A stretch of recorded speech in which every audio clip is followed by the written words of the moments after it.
That's really what's most important, is just making sure that if you give that client really, really good customer service, you're guaranteed to, whether it's business with them or a referral, it's going to help grow your business. Hi, I'm Maud Leger, and this is the Realtors Conspiracy Podcast, where we crack the code to real estate success. Learn from top realtors, entrepreneurs, and innovators about how to grow your business as we discuss real estate success stories, mindset, processes, motivations, and the key to their success. Check out our podcast episodes every Monday to crack the code to success for your real estate business. This week, I'm speaking with Nicolette Modi from Fracassi & Co. at Coldwell Banker in Hamilton. Nicolette shared some best advice on building relationships as a realtor. For her and her team, it's all in the day-to-day, getting out there, showing up, and doing the best for your clients no matter what. Let's get to my chat with Nicolette.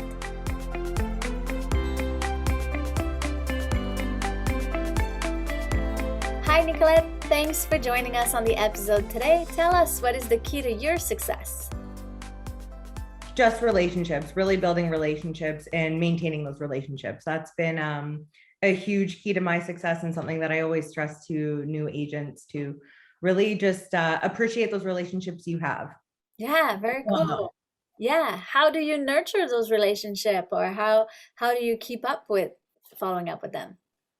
I'm someone who really just loves a natural conversation. So I'm always one to just send that message to an agent, or sorry, not to an agent, to a past client or agents as well. If I'm in the area, check in and see how they're doing. I always like to follow up, a few weeks after closing, that 1 year, or even that 1 month.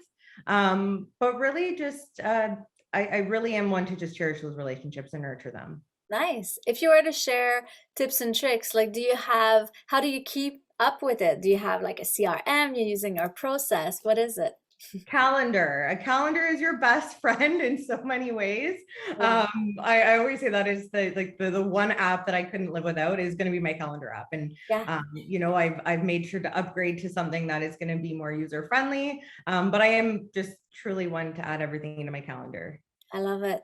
What's your day-to-day like? What does your day look like in your calendar? You know what I mean? The one thing that I always do, you always want to be starting your day looking at the MLS.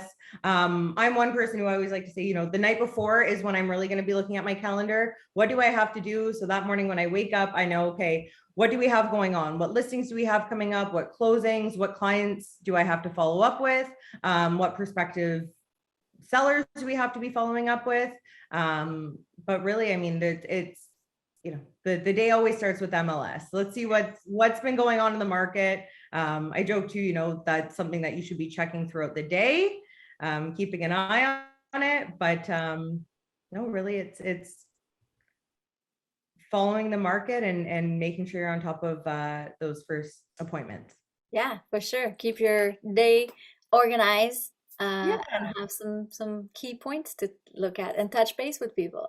Yeah, that's really the true thing to do every day. Just touch base, make sure you are following up. Like you said, you had mentioned CRM. We're big again on just even our Excel, keeping those to-do lists. Yes. I think, the great part of real estate, and something that I love about the industry, is that, every day is going to look a little bit different, but you should still be maintaining those few key points. So Yeah. whether it is, and again, it's just following up and paying attention to the market, really. Makes sense. When you think about yourself, are you more of a script person, or do you just wing it and just call everyone? I wing it. I mean, I think that might be the opposite. I think getting started, it doesn't hurt to really utilize those scripts. A lot of companies, a lot of the coaches, they're going to give you scripts. And it certainly helps with understanding, what possible conversations may come up, what things are going to look like. But again, I'm someone who's a very natural person. I want things to come across naturally. Certainly collect your thoughts and organize yourself before you call people. I used to always be a little awkward on phone calls at the beginning, but I've learned, take that time to just, know why you're calling the person. Don't just pick up the phone and then hope to go from there. But I am more of a natural person, so Yeah. I like to just give a call and see how the conversation goes. Yeah. A lot of realtors that are starting up too, they're like a little bit afraid of picking up the phone to call people. Like, do you have a way for helping new realtors? Like, what conversation should they have if they don't have a listing or don't have anything? What kind of tips do you have there? I mean, just call and if you're calling a friend, check in on how they're doing. You know, I mean, it's funny now with social media and things, you always have an idea of what's going on with people's lives. Yeah. And just follow up with that. And I think too, like I said, call with a purpose.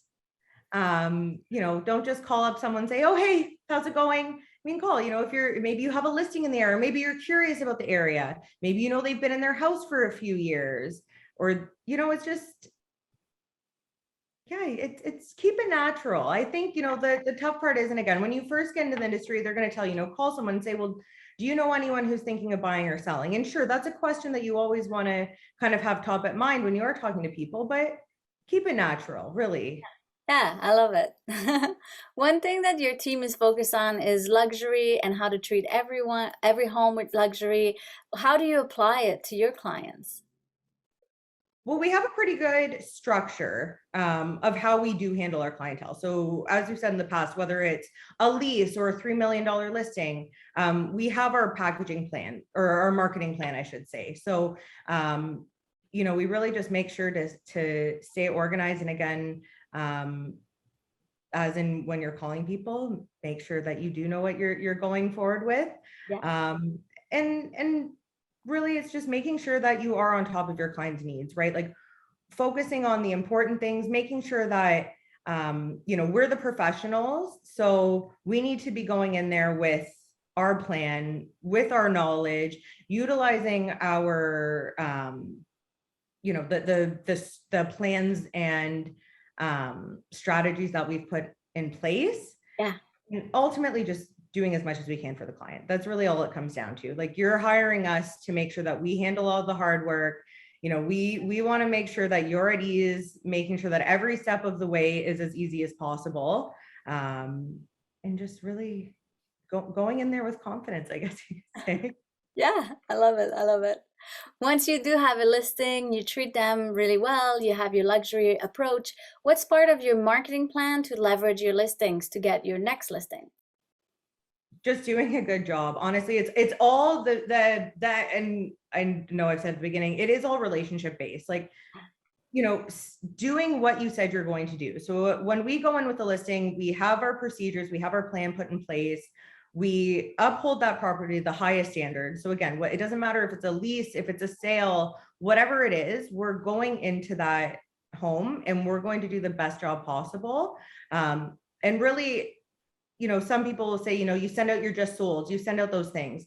Your number one referral is going to be that client. So let's just make sure that you give that client the utmost best service.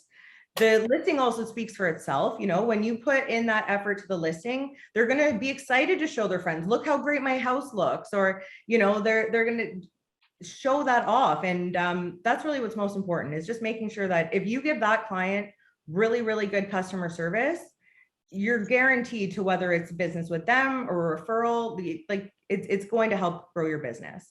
Yeah, you focus a lot on staging, so preparing the house and everything. You have an eye for design. So how do you look at the homes, or what do you feel? How do you approach that part? When it comes to staging, I think the one thing is to just think less is more. Yeah.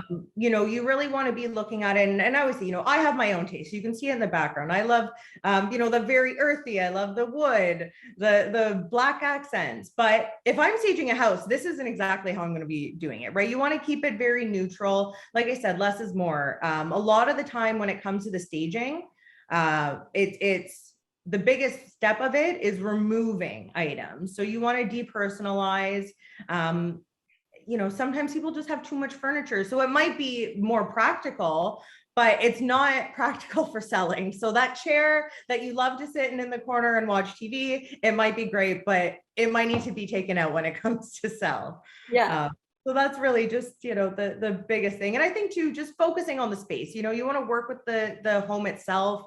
If you have a older home, let's not go in and stage it with all very modern pieces. You want to still make it feel natural. And I think too, if you can try to make a space not feel staged, but still feel staged, if that makes any sense, you still want it to feel homey. You still want it to feel warm, but again, I can't have all my stuff behind me here if I'm trying to sell it, because I want people to envision themselves in the home. True. Okay, so that's a good point, to have them envision themselves so that it's not too out of place or too eclectic or whatever it is. Yeah. I love it. Very cool. What's the best advice you've ever received in your career as a realtor? So there's two things. So I guess it wasn't my advice as a realtor, but that was to never settle. And I kind of think I do go through that with my listings and my buyers as well. I always say to my buyers, like, we do not settle. You don't settle for a home. You cannot settle. So I would say that's the number one life advice. And I think a lot of people who know me know that's the best advice I've ever given, is to not settle. But one really important thing I heard when I first got into the industry, and kind of advice, was to go to every party you are invited to. So of course, this was pre-COVID. This was in 2015. And it was from a really prominent luxury realtor within the Coldwell Banker brand. And she said, the huge part of her success, and I think really or any successful realtors, is getting out and meeting people.